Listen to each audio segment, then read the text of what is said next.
नमस्कार, मैं हूं आपके साथ अमरीन जहां और आप देख रहे हैं happy day news. Happy day news में आपका स्वागत है। चलिए नजर डालते हैं हर छोटी बड़ी खबरों पर। आप देख रहे हैं हैप्पी डे न्यूज। पंचायती राज राज्य मंत्री ओम प्रकाश राजभर ने निघासन जिला पंचायत इंटर कॉलेज में सभा को संबोधित किया। निघासन कस्बे में स्थित जिला पंचायत इंटर कॉलेज में ग्राम प्रधानों व सचिव सहित पंचायत सहायक द्वारा पंचायती राज मंत्री ओम प्रकाश राजभर के कार्यक्रम के दौरान क्षेत्रीय जनता को न बुलाकर समूह की महिलाओं के साथ साथ सफाई कर्मियों की भीड़ दिखाई गई, जिसमें संबोधित करते हुए पंचायती राज मंत्री ओम प्रकाश राजभर ने विकास कार्यों को नहीं दर्शाया जनता के सामने। वही प्रेस वार्ता के दौरान पत्रकारों के किसी भी सवाल का सही ढंग से जवाब नहीं दे पाए पंचायती राज मंत्री ओम प्रकाश राजभर। वही देखा गया तो पंचायती राज मंत्री ओम प्रकाश राजभर अपनी पार्टी सुभाषपा के बारे में जनता को लगातार संबोधित करते रहे। वही कई ज्ञापन पंचायती राज मंत्री को दिए गए। ग्राम प्रधानों ने अपनी बचत के लिए अपने ग्राम पंचायत के लोगों को नहीं किया सम्मिलित। ग्राम प्रधान सहित ग्राम सचिवों को डर था कि कहीं वह मेरी शिकायत ना हो जाए, इसमें किसी भी शिकायतकर्ता को जनसभा में आने नहीं दिया गया।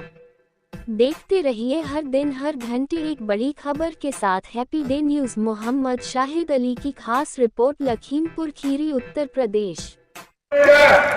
और एक साल में सारी सुविधा उसके घर पहुंचाएंगे।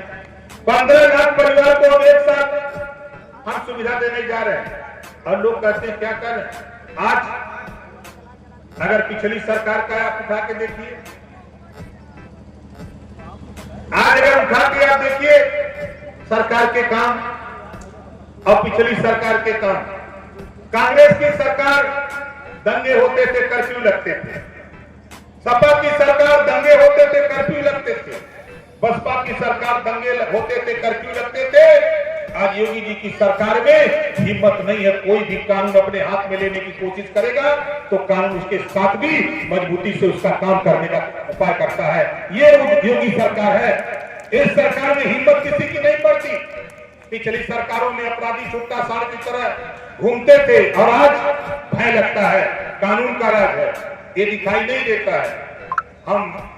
चूंकि हम सीधी सी बात जानते हैं, जो हो रहा है आज के तारीख में, हम तो आए हैं यहाँ और हमारी कोशिश थी इस इलाके में किसी को पता हो न हो, ये निघासन पलिया, ये दोनों सीट पर हम बहुत पहले काम कर चुके हैं। ऐसा नहीं कि हम इधर नहीं है, लेकिन आज हम उन मुसलमान भाइयों से कहना चाहता हूं कि आप मोहम्मद साहब को मानते हो, आप मोहम्मद साहब को मानते हो, लेकिन मोहम्मद साहब के विचार को नहीं मानते। मोहम्मद साहब ने कहा है, बेकस बेपना लाचार कमजोर मजलूम की मदद करो। आप क्या करते हो? प्रदेश में सबसे बड़ा मजलूम अगर कोई है तो अखिलेश यादव जी, मायावती जी और सोनिया जी, यही तेरे निगाह में सबसे मजलूम है। अरे यारों, याद करो, खुदा उसी की मदद करता है जो खुद अपनी मदद के लिए तैयार होता है। और आप क्या करते हो? दूसरे की मदद करते हो और कहते हो कि हमारी मदद नहीं। मेरे पास विभाग है अल्पसंख्यक कल्याण, वक्फ बोर्ड और हज विभाग।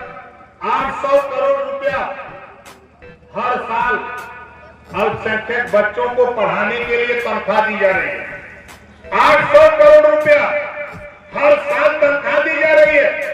ये पढ़ाने वाले लोग, जब हम बोलते हैं तो लोग कहते हैं कि नेताजी तो थोड़ा उल्टा कहते हैं। आप 800 करोड़ रुपया लेते हो किसके लिए? आप अपनी कौम को बेहतरी के लिए लेते हो। हो क्या रहा है? इसी में हम सुधार करने जा रहे हैं। और आपको बता दूं, कुछ ही दिनों में हम जमीन तलाश रहे हैं, जमीन खरीदने जा रहे हैं। एक यूनिवर्सिटी बनाकर जितने भी मदरसे हैं सबको वहीं अटैच करा करके हम नई किताब लिखने जा रहे हैं कि जिस तरह यूपी बोर्ड सीबीएसई बोर्ड, उसी तरह मदरसा बोर्ड होगा। शिक्षा एक समान होगी, शिक्षा एक समान होगी। ये हम बनाने जा रहे हैं, हम तैयारी कर रहे हैं। हमारा जो मकसद है, जो हमको जिम्मेदारी मिली है, उस जिम्मेदारी को निभाने के लिए हम लोग लगे। उसी में हमने खुर्शीद आलम जी से कहा कि भाई देखो, हमारे पास तो रुपया नहीं, लेकिन मुसलमान भाइयों के पास रुपया है, हमको रुपया नहीं चाहिए, लेकिन जमीन खरीदने के लिए, अल्पसंख्यक बेहतरी के लिए रुपया आपको मांगना पड़ेगा, हम भी चलेंगे साथ। जमीन खरीदेंगे, जितनी भी लागत लगेगी उतनी लागत सरकार से भी, माननीय मुख्यमंत्री योगी आदित्यनाथ जी से भी मिलकर के उनसे भी रुपया लेंगे, जो घटेगा समाज से रुपया लेकर के बनवाएंगे। बोलो सही रहेगा कि नहीं सही रहेगा? और एक रूपता लाएंगे, एक रूपता लाने का हमारा प्रयास है। इस नाते कि हम जब जाते हैं क्षेत्रों में तो लोग कहते हैं कि भारतीय जनता पार्टी के साथ ओम प्रकाश राजभर। मुसलमान भाइयों जरा चश्मा बदलो। पहली बार आजादी के बाद, पहली बार मोदी जी योगी जी के राज में 51 बच्चे मुसलमानों के IAS पास किए हैं, पहली बार। अगर ये दुश्मन होते तो पास नहीं होने पाते। यहाँ भेदभाव नहीं, यहाँ भाईचारा, सबका साथ सबका विकास, सबका साथ सबका विकास की बात हो रही है। मोदी जी योगी जी के भय से ही सही आज अल्पसंख्यक के बच्चे इंजीनियरिंग में जाने लगे, मेडिकल में जाने लगे। आज शिक्षा की तरफ बढ़ावा हो गया। आपको सिखाया क्या? कांग्रेस ने क्या सिखाया? सपा ने क्या सिखाया? बसपा ने क्या सिखाया? नफरत के अलावा कोई बात बताइयो, आप बता दो। आपको दिखा दिया कि आपके कब्रिस्तान की बाउंड्री हम करा देंगे। बाउंड्री तो करा दिया जगह जगह, लेकिन शिक्षा में सुधार पर आपके कोई कदम नहीं। एक यूनिवर्सिटी, 4 बार सपा की सरकार, 4 बार बसपा, 50 साल कांग्रेस की सरकार, एक यूनिवर्सिटी खोल करके अगर ये जितने भी मदरसा है वहीं से अटैच कर दिया होता तो आज तेरी दुर्गति नहीं होती। ये ओम प्रकाश राजभर कह रहे हैं। लेकिन वोट तो लेने के लिए घूमते हैं लोग। हम वोट के लिए नहीं आए, चुनाव नहीं हो रहा, हम वोट मांगने नहीं आए, हम गुलामों को गुलामी का एहसास कराने आए कि आप गुलामी छोड़ो और नहीं किस मुसलमान को बहुत घमंड हो। हम कहते हैं समाजवादी पार्टी की साइकिल चला लो जरा, अगर घमंड हो तो जरा साइकिल चलाओ और सपा को कह दो कि पीछे कैरियर पे बैठ जाए। जिस दिन कहोगे उस दिन दवाई कर देगा सफाई। जिस दिन साइकिल चलाने की हिम्मत करोगे दवाई कर देगा वो। हम जानते हैं, हम तो साथ रहे हैं, हम सबको पढ़ लिए धीरे धीरे, कोई बचा नहीं है कि जिसको नहीं पढ़ा। सभी लोग सिर्फ वोट की बात करते हैं। हम वोट नहीं चाहिए मुझे। यहाँ चुनाव नहीं हो रहा है कि हम वोट मांगने आपसे आए। आप विचार करना, अपनी बेहतरी के लिए सोचना कि आप अपनी बेहतरी के लिए क्या कर सकते हो। सरकार उंगली उठाने वाले लोग, हम तो योजना गिना दे, योजना गिना दे।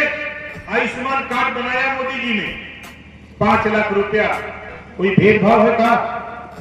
मुसलमान को भी मिल रहा है, ईसाई को भी, जैन को भी, पारसी को भी, सबको मिल रहा, कोई बाकी नहीं। मोदी जी ने कानून